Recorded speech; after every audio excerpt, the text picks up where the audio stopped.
अस्सलाम वालेकुम। Welcome to my channel खौफनाक कहानियाँ विद माजिद। तमाम वीडियो अपडेट के लिए खौफनाक कहानियाँ विद माजिद को सब्सक्राइब करके बेल आइकन को ऑन कर दें। बढ़ते हैं आज के एपिसोड की तरफ। ये है वो तिलिस्म जो कलमाशा ने तुम्हारी बीवी की हिफाजत के लिए उस पर कायम कर रखा है।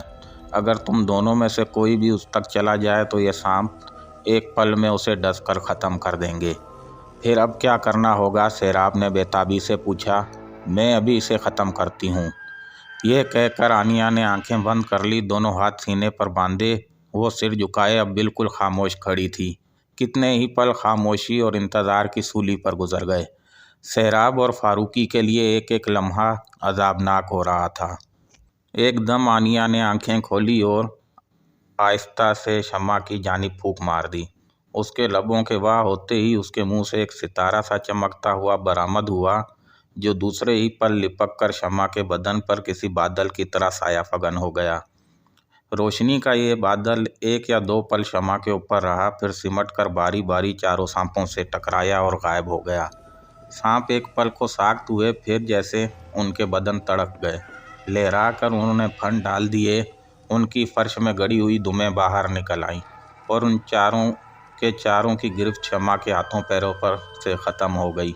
जल्दी करो सेराब बाबू, अपनी बीवी को उठा लाओ, आनिया ने तेज़ी से कहा। दूसरे ही लम्हे फारूकी और सेराब ने शम्मा की जानिब दौड़ लगा दी। सेराब ने पैरों और फारूकी ने हाथों से लिपटे सांप अलग करके एक तरफ फेंके। सेराब ने शम्मा को दोनों हाथों पर उठाया और वो पलट पड़े। आनिया बेचैनी से इधर उधर देख रही थी। उनको साथ आने का इशारा करके वो हाल के दरवाजे की जानिब बढ़ गई। हाल से निकलकर उसने फारूकी को इशारा किया। उसने दरवाजे को पहले की तरह बंद किया और वो तीनों जैसे उड़ते हुए आनिया के कमरे की तरफ चल पड़े। शायद उनको 5 मिनट लगे होंगे जब वो वापस लौट आए। काका उनको कमरे में दाखिल होता देखकर तेज़ी से उठ खड़ा हुआ। आनिया का चेहरा जर्द हो रहा था। वो लड़खड़ाते कदमों से आगे बढ़ी और कुर्सी पर गिर पड़ी। आनिया, काका लिपक कर उसके करीब चला आया। क्या हुआ आनिया? उसने सेराब और फारूकी को बिल्कुल नज़रअंदाज कर दिया था। कुछ नहीं काका, कोई फ़िक्र की बात नहीं। आनिया ने मुस्कुराने की कोशिश की। फिर वो सेराब और फारूकी की तरफ मुतवज्जो हुई। तुम लोग निकल जाओ बाबू, देर ना करो। ये बात ज़्यादा देर नहीं रह सकती, जाओ। हम तुम्हारा शुक्रिया अदा नहीं कर सकते। सेराब ने हाथों पर बेसुध पड़ी शम्मा से नज़रें हटाकर उन दोनों को देखा। तकल्लुफ़ात में मत पड़ो बाबू, जाओ। आनिया का चेहरा मज़ीद जर्द हो गया। आनिया बेकरारी से काका, बेहाल हो गया। ये तुम्हें क्या हो रहा है? कुछ नहीं काका, मैंने अपने हिस्से की कुछ ताकत इन मज़लूमों पर कुर्बान कर दी। अभी मैं ठीक हो जाऊंगी, वो उखड़े उखड़े लहजे में बोली। आनिया, काका उसकी कुर्सी के पास घुटनों के पल बैठ गया। जाओ बाबू जाओ, देर ना करो, और कभी किसी से अपने यहाँ आने और इस हवेली का जिक्र ना करना, वरना लोग तुम्हें दीवाना समझेंगे। बस अब जाओ। फारूकी ने सेराब का हाथ थामा और दरवाजे की तरफ खींचा। घबराओ मत, तुम्हारे बाहिफाजत यहाँ से निकल जाने तक मैं तुम्हें अपने ध्यान में रखूँगी, जाओ। आनिया ने हाथ उठाकर जैसे उनको अलविदा कहा। काका शुक्रिया आनिया। सेराब तशक्कुर अमेज़ निगाहों से उनको देखते हुए दरवाजे की जानिब पलटा। काका ने रुख फेरे बगैर उनकी तरफ अलविदाई अंदाज में हाथ हिला दिया। उसकी तो जान पर बनी हुई थी, उसकी आनिया अजियत में थी। वो दोनों बल्कि तीनों दरवाजे से निकल गए तो काका ने कुर्सी के हत्थे पर माथा टेक दिया। आनिया, वो भीगी हुई आवाज़ में बोला, मत घबराओ काका, मैं ठीक हूँ। मुस्कुराने की कोशिश में आनिया की अजियत और अया हो गई। तुमने ऐसा क्यों किया?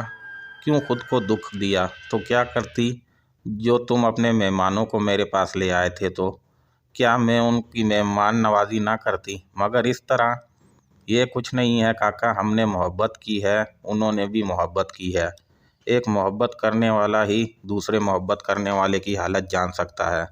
उनको मिलाकर जो सुकून मैं महसूस कर रही हूँ, उस पर से अपने पछतावे की तेज़ धूप हटा लो काका, वरना हमारे खलूस को गिरन लग जाएगा। आनिया, काका बस इतना ही कह सका। बस काका, खामोश हो जाओ ज़रा देर को, मुझे उन दीवानों का ध्यान करने दो, आनिया ने प्यार से कहा और काका ने आंखें बंद कर लीं। उसी वक्त कमरे में जैसे जलजला आ गया। आनिया एक धाड़ थी जिसने उन दोनों को हिला दिया। काका उछल पड़ा। आनिया ने चौंक कर आंखें खोल दी। दरवाजे में खड़ा कलमाशा उन दोनों को बड़ी कहर आलूद निगाहों से घूर रहा था। आओ कलमाशा आओ। आनिया ने तसव्वुर में गांव से बाहर निकलते हुए फारूकी और सैराब को देखा। मुतमईन अंदाज में उसने सर हिलाया और पूरी तरह कमरे में पैदा होने वाली सूरत हाल की तरफ मुतवज्जो हो गई। ये तुमने अच्छा नहीं किया, हमारे दरमियान रहकर तुम हमें नुकसान पहुंचाती हो। ये तुम्हारे लिए अच्छा नहीं है। क्या नुकसान पहुंचाया मैंने तुम्हें कलमाशा? आनिया ने भोलेपन से पूछा। बच्ची ना बनो आनिया। वो उससे चंद कदम के फासले पर आ रुका। तुम्हें अपना तिलिस्म मजबूत रखना चाहिए था कलमाशा। अचानक खुश्क लहजे में आनिया ने कहा, मैं तो यहाँ रहती ही इसलिए हूँ कि जहाँ जहाँ नकब लगा सकूँ लगाऊँ और तुम लोगों की बदी को दीमक की तरह चाटती रहूँ। इब्लीस तुम पर कहर नाजिल करेगा आनिया। कलमाशा बदवाओं पर उतर आया। मैं कभी उस वक्त से गाफिल नहीं रही कलमाशा। उसके लिए मैंने तैयारी कर रखी है। बको मत। वो फिर आपे से बाहर हो गया। मैं देख लूँगा, तुम्हें देख लेना। फ़िलहाल जाओ, हम ज़्यादा देर तुम्हारा वजूद यहाँ बर्दाश्त नहीं कर सकेंगे। वो गुस्से से नाच कर रह गया। पाँव पटकता हुआ वो दरवाजे की तरफ बढ़ा और बाहर निकल गया। आनिया, काका ने ज़ुबान खोली, ये कहीं उन लोगों को नुकसान ना पहुँचाए? नहीं काका। आनिया ने आंखें बंद करके तसव्वुर किया। वो तीनों महफूज हैं। कलमाशा आने वाली रात की पूजा तक बाहर नहीं जा सकेगा।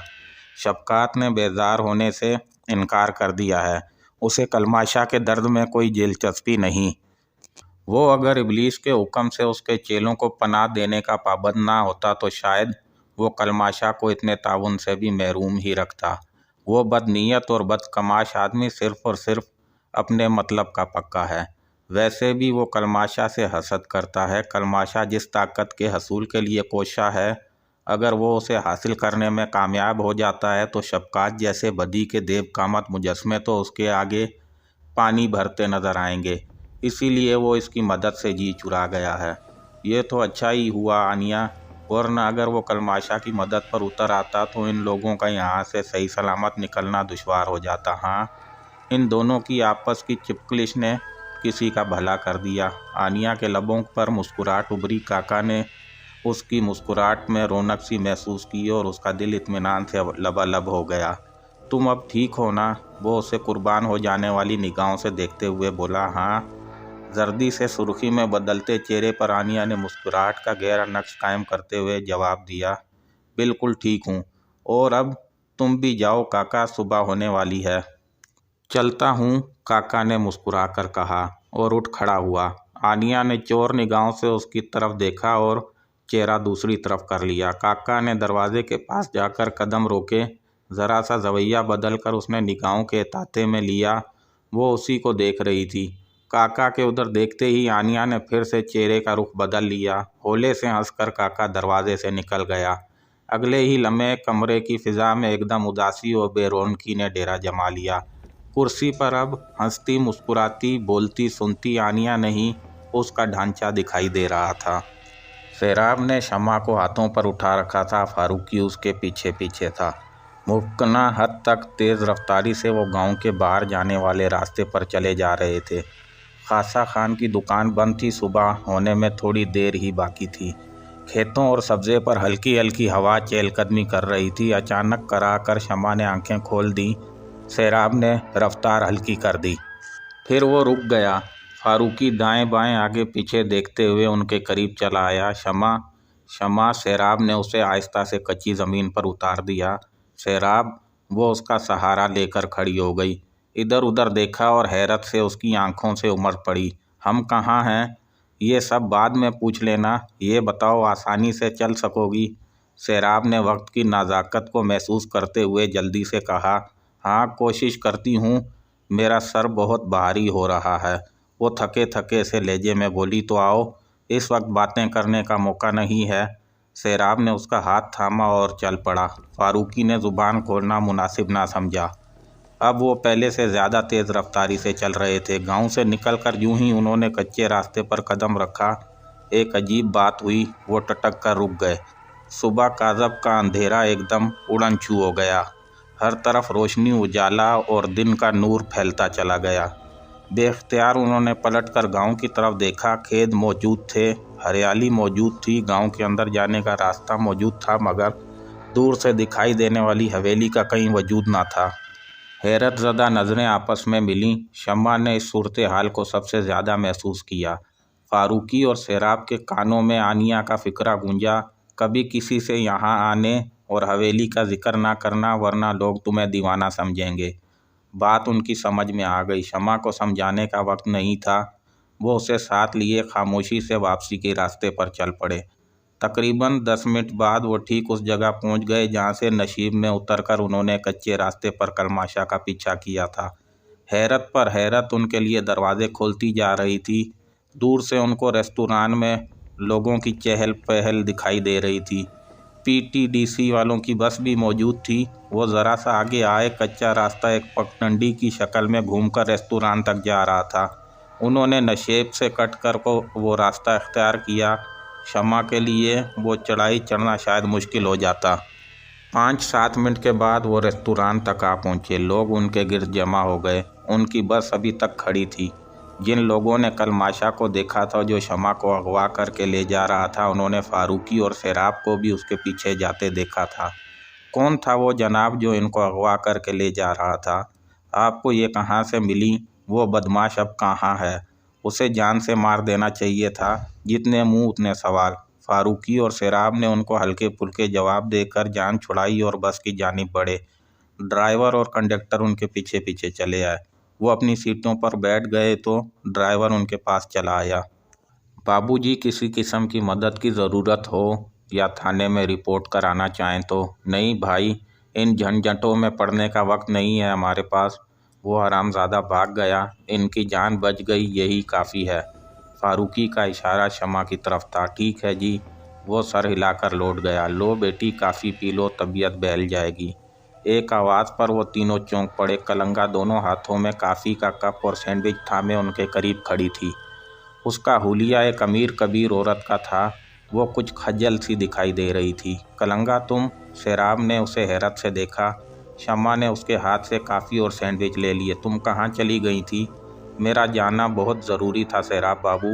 वो फारूकी के साथ वाली सीट पर बैठ गई और रुख सेराब और शम्मा की तरफ कर लिया। ये वही सीट थी जिस पर पहले कलमाशा उनके साथ सफ़र करता आया था, मगर अब उसके आने का बाज़ाहिर कोई इम्कान नहीं था। ऐसा क्या काम आन पड़ा था? सेराब के लहजे में गिला था।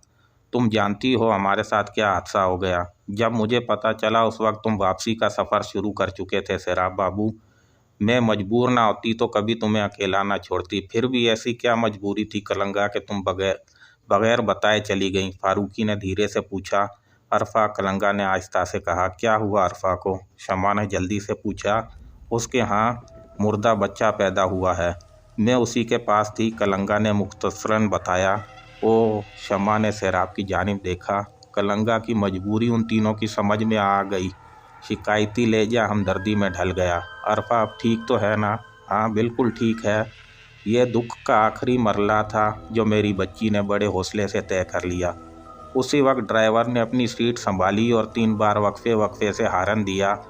ये सवारियों को इस बात से आगाह करने का इशारा था कि बस रवाना होने वाली है। सब लोग अपनी सीटों पर आ जाएं। लोग बस में आने लगे। फारूकी और सेराब ने घड़ी में वक्त देखा। वो वक्त जो उन्होंने एक रात और एक दिन की आगोश में गुजारा था, उनकी घड़ी के मुताबिक 20 मिनट से ज़्यादा पर मुहित नहीं था। हैरत, इसरार, तिलिस्म और नाकाबिले यकीन हालात व वाक़यात की एक जंजीर थी जो उनको मुसलसल अपनी झनकार से बेआराम कर रही थी। मगर कलंगा, ये क्या? जब हमने गांव से निकल कर देखा तो वो हवेली अपनी जगह मौजूद नहीं थी। वो हवेली अब भी वहीं है बाबू, कलंगा ने सेराब की बात में जवाब दिया। एक गहरा सांस लेकर कहा, तुम अगर दोबारा कच्चे रास्ते से गांव की पगडंडी पर कदम रख देते तो तुम वापस उसी माहौल में पहुंच जाते। यानी वो रात का दिन में बदल जाना? हाँ, वो भी उसी शहर का हिस्सा है। रास्ते के इधर तुम हाल में जी रहे हो, रास्ते के उधर माजी दहक रहा है। उसकी तपिश तुम एक कदम के फासले से महसूस कर सकते हो। और वो आनिया और काका, क्या तुम बता सकती हो कि हमारे आने के बाद उन पर क्या गुजरी? वो दोनों महफूज हैं, कलंगा ने कहा तो उन दोनों की जान में जान आई। ये आनिया और काका कौन हैं? शम्मा ने सैंडविच ख़त्म करते हुए पूछा।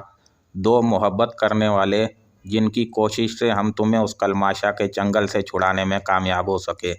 सैराब ने बताया। मैं कुछ नहीं समझी, शमा उलझ गई। फिलहाल तुम अपने जहन को आज़ाद छोड़ दो, कुछ मत सोचो, आंखें बंद करो और सोने की कोशिश करो, बाद में बात करेंगे, सैराब ने उसकी जानिब प्यार से देखते हुए कहा। शम्मा ने उसकी हुक्म की यूं तामील की कि बड़ी सादतमंदी से आंखें बंद कर लीं, सीट की पुश्त पर टेक लगाई और नींद की आगोश में उतरने की कोशिश करने लगी। सैराब ने काफ़ी का खाली कप उसके हाथ से लेकर सीट के नीचे डाल दिया। फारूकी ने कलंगा की जानिब देखा और धीरे से बोला, अब आगे तो उससे मुठभेड़ होने का कोई इम्कान नहीं है। नहीं, कलंगा उसका इशारा समझ गई। आज रात पहले पैर उस हवेली में शैतान की पूजा करने के बाद ही वो वहाँ से निकल सकेगा। उस वक्त तक हम उसकी दस्त पर्द से महफूज हैं, और उसके बाद कुदरत जाने, आने वाला वक्त हमारे लिए बेहतरी लेकर आए। दुआ तो यही करनी चाहिए। मुझे आनिया और काका भूल नहीं पा रहे कलंगा। ऐसे लोग भुलाए नहीं भूला करते फारूकी बाबू। ऐसे ही नेक वजूद हैं जिनकी वजह से अच्छाई जिंदा है। आखिरी बार ड्राइवर ने हॉर्न दिया और बस हरकत में आ गई। फारूकी ने पलटकर पिछली तरफ देखा। शम्मा शायद सो चुकी थी। सैराब की सोच में डूबी हुई निगाहें फारूकी की निगाहों से टकराईं। दोनों के लबों पर मुस्कुराहट उभरी। फारूकी ने रुख फेर लिया। कलंगा ने सर झुकाकर आंखें मूंद ली थी। बस हाईवे पर आ चुकी थी और लम्हा ब लम्हा उसकी रफ्तार में इजाफा होता चला जा रहा था।